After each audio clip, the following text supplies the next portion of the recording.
प्रभाव या असर पड़ता है। तो दोनों स्थिति में रुपया का वैल्यू भी हमको न बढ़ाना है, रुपया का वैल्यू भी हमको न घटाना है, बैलेंस लेकर के चलना। और ये दोनों में हमारा होगा तो हमारा जैसा डिमांड चल रहा है वैसा ही हमारा मुद्रास्फीति हो जाएगा। यदि रुपया का वैल्यू बढ़ा है तो उसको क्या हम बोलेंगे, महंगी मुद्रास्फीति। तो रुपया का वैल्यू भी हमको न बढ़ाना है और रुपया का वैल्यू भी हमको न घटाना। पिछले कुछ समय ले लिए तो आप समझ लीजिए कि 1-2 साल के अंदर या 5 साल के अंदर विनिमय क्लियर हो गया। यदि तुमको एग्जाम में विनिमय हटा करके यहाँ विनिमय के जगह अब दूसरा चीज दे देगा, सपोज करो, ठीक है ना, मुद्रा विनिमय, जा ये कहाँ पढ़े थे, विनिमय तो जान रहे थे, ठीक है। तो मुद्रा विनिमय तो किसी के साथ तो हम लोग करेंगे ना, तो फिर आगे देखो क्या हम लिखे हैं, क्लियर है ना। अब वहां पे यदि तुम्हारा कुछ भी वहां बदल देगा तो वहीं से तुम आंसर लिखते चलना, ठीक है ना। ले दे करके बैलेंस ऑफ पेमेंट भी हमको बरकरार रख, भुगतान संतुलन पे असर पड़ेगा, ठीक है। अब पैराग्राफ चेंज। भारत में प्रारंभ में सरकार द्वारा नियंत्रित मुद्रा विनिमय दर अपनाई गई, किंतु आर्थिक सुधारों के पश्चात धीरे धीरे बाजार विनिमय दर प्रणाली अपनाई गई। पहले कैसा था, नियंत्रित था, ठीक है। अब कैसा हो गया, मार्केट के आधार पे हो गया। फिर आगे, अब आरबीआई आर्थिक कुशलता के लिए खरीद बिक्री के माध्यम से इसका प्रबंधन करती है। विदेशी मुद्रा विनिमय विभिन्न बैंकों, फॉरेक्स FOREX, हिलरो, प्राइमरी डीलरों आदि के द्वारा किया जाता है। आरबीआई जब बाजार में विदेशी मुद्रा की खरीद करती है, मुद्रा के मूल्य एवं विदेशी मुद्रा भंडार में बढ़ोतरी होती है, बेचती है, तब इसके विपरीत स्थिति होती है। स्वाभाविक है ना, जब बेचेंगे तो हमारा विदेशी मुद्रा भंडार क्या होगा, कम होगा, ठीक है। विदेशी विनिमय दर का अर्थव्यवस्था पर व्यापक प्रभाव पड़ता है। Paragraph change. क्योंकि रुपये के महंगे होने से निर्यात महंगा होगा तथा आयात सस्ता होगा, जिससे व्यापार में असंतुलन उत्पन्न होता है। ठीक इसके विपरीत रुपये के सस्ता होने से इसकी विपरीत स्थिति उत्पन्न होती है। इससे घरेलू बाजार की दुष्प्रभावित होता है, मांग जन्य या आयातित मुद्रास्फीति बढ़ जाती है, जिससे निवेश आदि पर प्रतिकूल असर पड़ता है। अच्छा देखिए, रुपया का वैल्यू बढ़ा तो भी मार्केट मेरा असंतुलन हो गया, रुपया का वैल्यू घटा तो भी मेरा क्या हो गया, मार्केट असंतुलन हो गया। बात समझ में आया, प्रभाव या असर पड़ता है।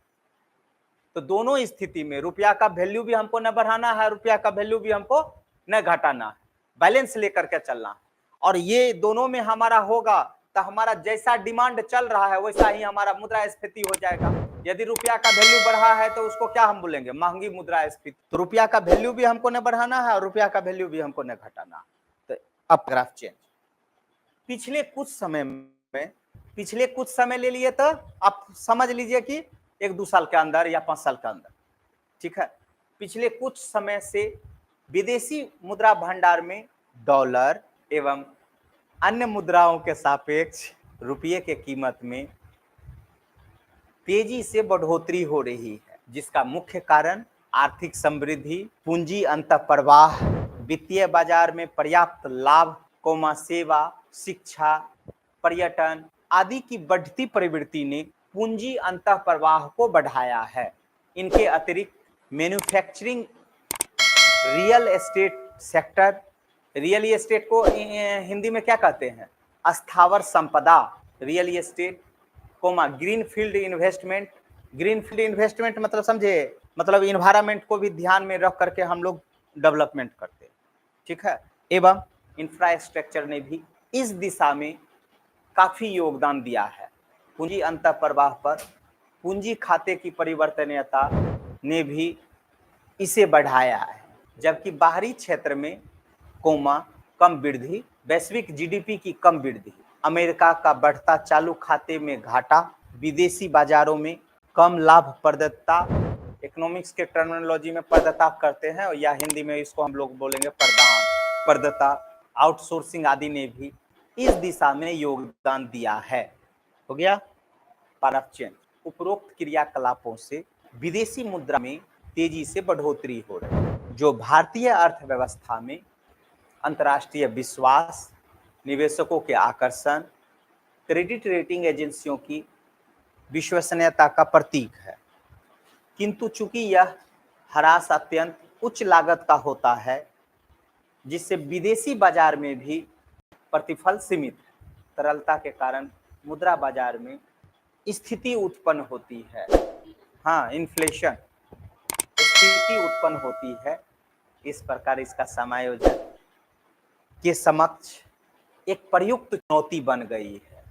इसके समाधान के लिए आवश्यक है इस राशि का उपयोग अर्थव्यवस्था के उत्पादक क्षेत्रों में किया जाए, जिससे न केवल उत्पादकता में बढ़ोतरी होगी, इसके अतिरिक्त वित्तीय बाजार के पुनर्गठन के द्वारा भी इस पर नियंत्रण स्थापित किया जा सकता है। That's all. कि इससे जो भी क्वेश्चन निकलेगा सभी का आंसर तुम्हारे पास यहाँ बोले।